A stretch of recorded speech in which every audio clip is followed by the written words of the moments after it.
Hey guys, welcome back to Phone Tricks. In this video, you'll learn how to screen recording in Oneplus 10 Pro smartphone. Without further ado, let's get started.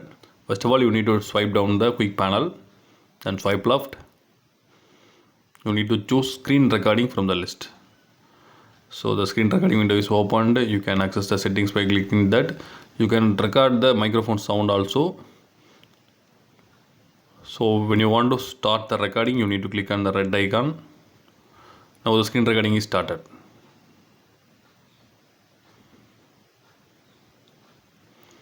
If you want to stop the screen recording, you need to click on the floating window, then click the stop button.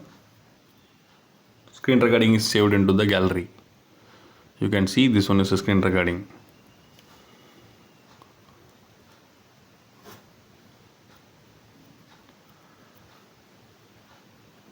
So that's all guys, I hope this video is very useful to you.